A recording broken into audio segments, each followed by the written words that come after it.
Last topic हम लोगों ने पढ़ा था बीसीसी को, और बीसीसी में अगर हम लोग देख रहे थे बॉडी क्यूबिक सेंटर्स में, तो ये जानकारी हमने आपको दे रखी थी कि ये जो स्ट्रक्चर्स हम लोग यूनिट सेल का बना रहे हैं, ये तो यूनिट सेल है, इसमें आइटम जो रहते हैं वो कोने पर रहेंगे ही रहेंगे, लेकिन इसके अलावा बीच में एक आइटम्स रहता है। तो टोटल नंबर ऑफ पॉइंट्स कहिए या आइटम्स कहिए, तो कोने पर तो 8 हो गया, और एक बीच में मिला करके टोटल नंबर ऑफ आइटम्स इसमें क्या हो गया, बीसीसी।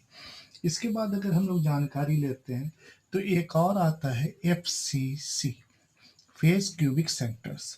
फेस क्यूबिक सेंटर्स पर अगर हम लोग बात करें तो ये स्ट्रक्चर्स हम लोग देख रहे हैं, फिर उसी तरह का जिस तरह का यूनिट सेल्स था हम लोगों ने बनाया, और यहाँ बनाने के बाद जितने भी यूनिट सेल हम लोग बनाएंगे उसके कोने पर एटम्स होते ही होते हैं। उसके अलावा अगर एक क्यूब को आप देखिएगा तो ये एक फेसेस हो गया, ये एक फेसेस हो गया, ये एक फेस हो गया, ये फेस हो गया, और एक फ्रंट का फेस हुआ और एक बैक का। अगर आपको इसको समझने में दिक्कत होती है तो आप उसके लिए कोई क्यूब स्ट्रक्चर ले लीजिएगा, नहीं है तो डस्टर देख लीजिएगा, नहीं है तो एक डिब्बे को ले लीजिएगा, उसमें साइड को व्यू कीजिएगा। तो उसके साइड को व्यू करने पर तो हम लोग को कितना साइड्स मिलते हैं, 6। अगर मैथ के स्टूडेंट होंगे तो आपको ये चीज़ समझना बहुत आसान होगा। तो इसमें टोटल नंबर ऑफ पॉइंट्स जो हो जाएगा या एटम जो हो जाएगा, कोने पर तो 8 हो गया, और फेसेस के बीच में जो अगर हम लोग देख रहे हैं तो 6 हो जाएगा, तो ऑल टुगेदर ये कितना हो जाएगा, 14 हो जाएगा। तो इसको हम लोग डिफाइन कैसे करेंगे, डिफाइन करने का हम लोग कह सकते हैं points are located at the corners and also कहाँ पर पॉइंट के हो जाएगा, और also in the centers of each side क्या हो गया, फेस हो गया। तो ये हम लोग इसकी जानकारी मिलता है। इसके बाद अगर हम लोग जानकारी लेते हैं तो एक और हम लोग को पढ़ना था एंड सेंटर्ड।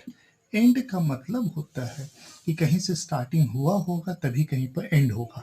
मतलब it is very clear to us that for end centre the starting point should be mentioned.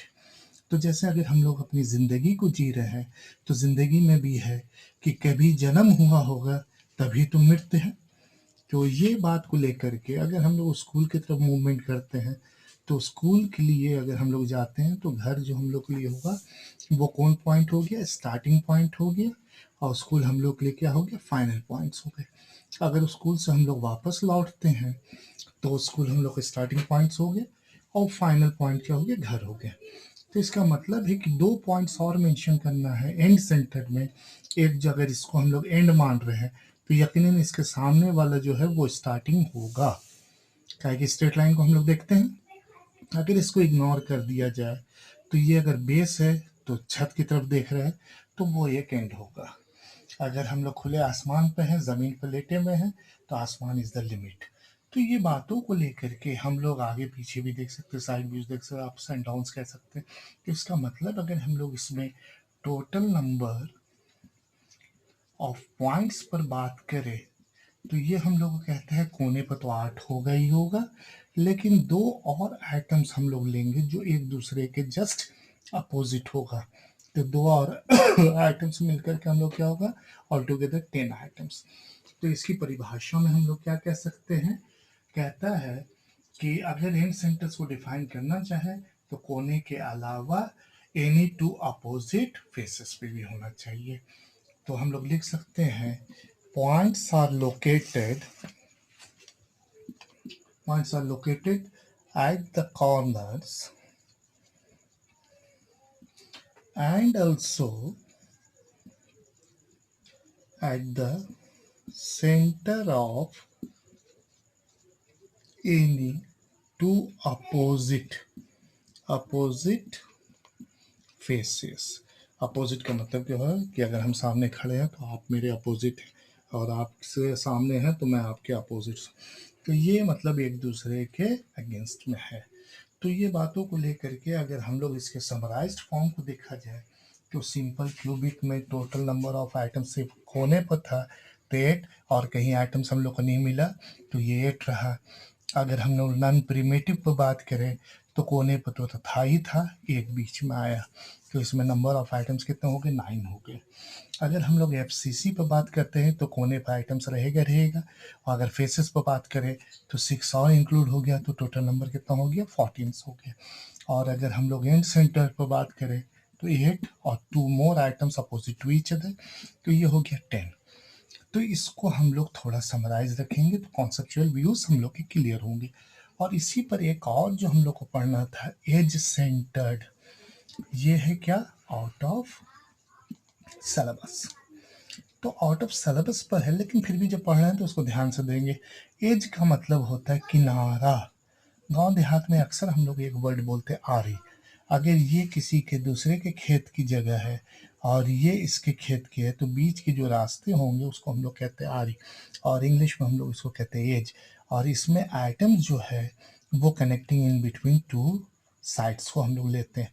तो इसी को अगर हम लोग थोड़ा सा डिटेल्स में लें तो कहता है एज सेंटर पर अगर हम लोग बात करें तो ये जो स्ट्रक्चर हम लोग यूनिट सेल का बना रहे हैं तो इसमें फिर उसी तरह का हम लोग को मिलेगा कि आइटम जो है वो कोने पर तो रहेगा ही रहेगा, लेकिन एज ये भी हो गया, ये हो गया, ये हो गया, ये हो गया, तो एज के बीचों बीच आइटम्स हम लोग को मौजूद रहता है।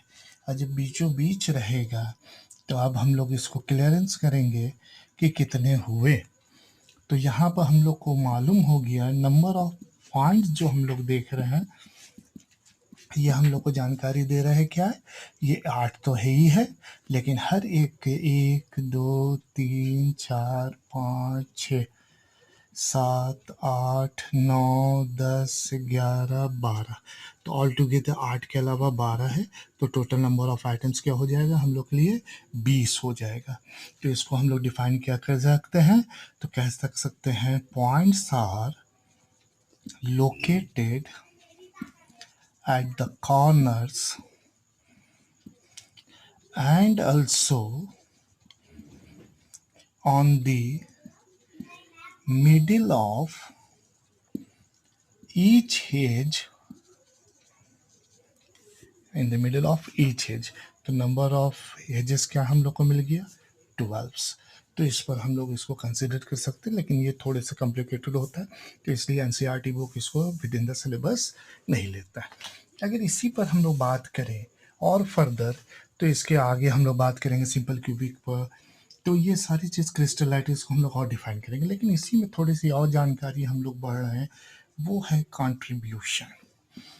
कंट्रीब्यूशन क्या होता है, कंट्रीब्यूशन का मतलब है कहीं पर भी बात होती है तो हम लोग कह सकते हैं देखो ये गरीब है भैया, या इसका पर्स कट गया, या मंदिर है या मस्जिद है इसके लिए दान दीजिए, तो we contribute a sum of amount. तो ये सम ऑफ अमाउंट अगर हम लोग कंट्रीब्यूट करते हैं तो कोई 20 रुपया दिया, कोई 100 रुपया दिया, कोई 5,000 रुपया दिया, तो इस बेसिकली अगर हम लोग नीडी पर्सन को देखें, अगर उसको 500 रुपया घट रहा है तो उसमें कोई 50 भी दे रहा है, कोई 20 भी दे रहा है, कोई 100 भी दे रहा है, लेकिन उसको ये वो अमाउंट भरपाई हो जा रही है।